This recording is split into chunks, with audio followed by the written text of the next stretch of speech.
کبھی ہو حجاب میں حسن بھی ہو حجاب میں، یا مجھے ہم کنار کر، یا مجھے بے کنار کر، گیسوئے تابدار کو۔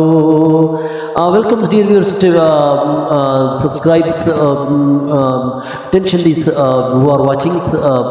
دوستو آج ہم جس ٹاپک کی بات کر رہے ہیں وہ رومانیت ہے۔ رومانیت کی کئی کتابوں میں ہم نے اسٹڈی کی ہے، جو پہلے میں اس کی ویڈیو دے چکا ہوں، اور آپ دیکھ سکتے ہیں ہمارے چینل پہ۔ اور اس کے علاوہ ہم تھوڑی سی آج اعلامیت کے بارے میں، اور اس کے علاوہ یہاں پہ رومانیت کے متعلق جو ہے، رومانیت کی دوستو کئی ایسی تعریف ہیں۔ رومانیت رومانس سے نکلا ہے، رومانس عشق و عاشقی کے کو کہتے ہیں، عشق و عاشقی اور اعلیٰ تخیل، اور اس میں کئی کتابوں میں اس کی تعریف ہے۔ لیکن یہ اس کا لفظ جو ہے تیسری صدی میں آیا۔ رومیوں کہ اس زمانے میں جو جنگ تھی، رومیوں نے جو ہے اس زمانے میں جو فتح حاصل کی تھی، اور ایرانیوں کے ساتھ ان کی جو اس زمانے میں جنگ ہوئی، اور کئی پھر اس کے بعد اس کا رومانیت کا لفظ اطالوی زبان میں آیا۔ اطالوی میں کئی صدیوں میں پھر اس اطالوی زبان میں جو ہے اس کے قواعد ضوابط لکھے گئے، اور پھر اس کے بعد کئی ہزار سال میں اس کے فرانسیسی اور اطالوی اور کئی زبانوں میں اس کی جو ہے ادب تخلیق اور اس کے قصے ہوئے۔ اور کہتے ہیں کہ اطالوی اور فرانسیسی زبان میں جب ہوئی تو اس کی ابتدا جو ہے فرانس میں رومانس جو قصے کہانیاں تھے رومانس کی، یورپ میں فرانس میں خاص کر کے اس کی وہاں سے جو ہے ہم نے اس کئی کتابوں میں یہ پڑھا ہے کہ وہاں پہ عشق کے قصے جو منظوم قصے تھے، لوگ جو ایک دوسرے کو کرتے تھے، وہاں سے جو ہے اس کا جنم ہوا۔ اور پھر وہاں سے لوگوں نے جو ہے ان کہانیوں کو اس میں جو ہے عشق و عاشقی کی کہانیاں، جنگ کی کہانیاں، تخیل، جذبات کو جو ہے لازم پہلو ہے قرار دی، اور ارسطو نے کئی اس کو جذباتیت میں اپنی تخیل کی کتابوں میں اس نے اپنی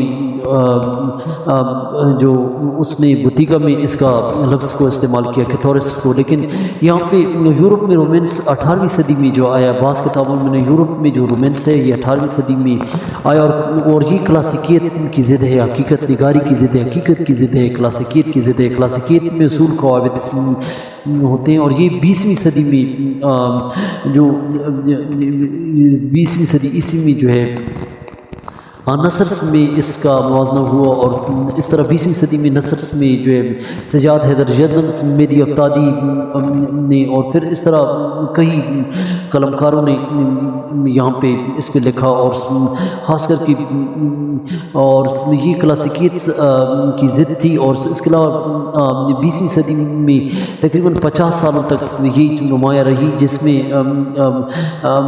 اس ادب کو جو ہے زیادہ فروغ ملا۔ اور اس کے علاوہ رومانیت کے جو اس زمانے میں جو 20ویں صدی میں نثر میں سجاد حیدر جردن، مہدی ابتادی تھے، سجاد ظہیر، نیاز فتح پوری، مجنون غور کپوری، اور مرزا ادیب، اور کئی شاعرین میں عظمت اللہ خان، اختر شیرانی، حفیظ جلندری وغیرہ نے اس کو انہوں نے جو ہے اچھے نمونے اس کے پیش کیے۔ اور سجاد حیدر جردن نے، اختر شیرانی نے کئی غزلیں لکھی، اور اختر شیرانی نے سلمہ اور عذرا کے لی، اور اس کے علاوہ علامہ اقبال نے بھی رومانی ادب میں موزنس میں اس نے لکھا ہے۔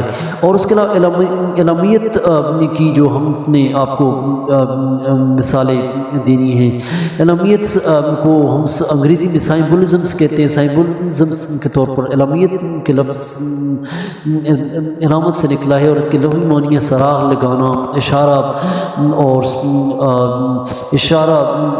اور اس کے کئی شناخت کے معنوں میں بھی یہ کرتے۔ ادبی اصطلاح میں جو ہے اعلامیت کا مفہوم نظم و نثر میں کسی شے کی حقیقت کو راست کو اظہار کرنے کے بجائے جو اس کی علامت کے طور پر استعمال کرتے ہیں، اور علامتی زبان میں یہ شاعری میں زیادہ استعمال ہوتے ہیں، اور اردو میں قدیم جدید علامت استعمال ہوئی ہیں، جس میں غزل شاعری میں گل بلبل، شمع پروانہ، بہار خزاں، دار و درسن آشیان، کف قطرہ دریا ہے، سبو جامس وغیرہ کے لیے استعمال ہوئی. یہ قدیم اصطلاح ہیں، اور قدیم اصطلاح میں جو ہے اس کے لیے فیض احمد فیض نے جو ہے اس کے لیے فرات کی مثال، عاشق کی مثال، مزدور طبقے کی مثال انہوں نے استعمال کی ہے.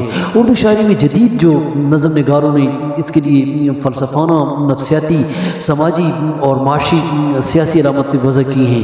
آگ، پانی، آئینہ، ریت، رنگ، شجر اور بہت سی دوسری علامتیں یہ جدید شاعری کی حسن ہیں. یہ جدید علامت شاعری ہے کے لیے نون میم راشد نے اس کی استعمال کیا اور اس کو علامت کے طور پر استعمال کیا. شاعری کا حسن اور زیادہ اس کا اثر پڑ گیا. تو یہ علامت ہیں جو علامت سائمبولزم کو کہتے ہیں، جو قدیم بلبل آشیاں کے لیے استعمال ہوتی تھی. جو علامت کسی لفظ کے اندر جو کئی معنی چھپے ہوتے تھے، جس کو شاعروں نے کسی سرنگوں ڈالی پہ ڈالیں گے ہم تن کے، نہ بلند شاہ ہوگی نہ گرے گا آشیانہ. تو آشیانہ کو جو ہے یہاں پہ علامت کے طور پر استعمال کیا. اور اس طرح جدید کے لیے جو ہے مزدور طبقے کے لیے فیض احمد فیض کے اشعار میں اس کی کئی مثالیں ہیں. جب کئی بکتا ہے مزدور بازار میں مزدور کا گوشت، تو یہ علامت یہ فیض احمد فیض میں بازو تولی ہوئی منڈلاتے ہوئے آتے ہیں، آگ سینے میں را کے ابھرتی اپنے سینے پہ مجھے قابو ہی نہیں رہتا.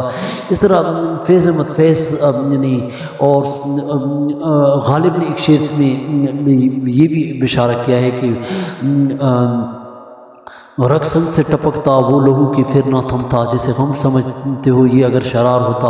رگوں میں دوڑنے پھرنے کی ہم قائل نہیں، جو آنکھی سے نہ ٹپکے تو پھر لہو کیا ہے. تو کئی اس کی علامتیں شاعروں نے دی ہیں. تو یہ تھوڑی سی ہم نے آج چرچا کی ہے. تو چینل کو سبسکرائب کریں، لائک کریں، اور کوئی اشعار کوئی ضرورت ہو تو چینل پہ ہمارا نمبر اسکرین پہ چل رہا ہے، تو ہماری ویڈیو کو شیئر کریں اور ادب کو پھیلائیں اور ادب باخلاق ہو کر پیدا کریں. تو آج کا یہ ٹاپک تھا. Thank for watching.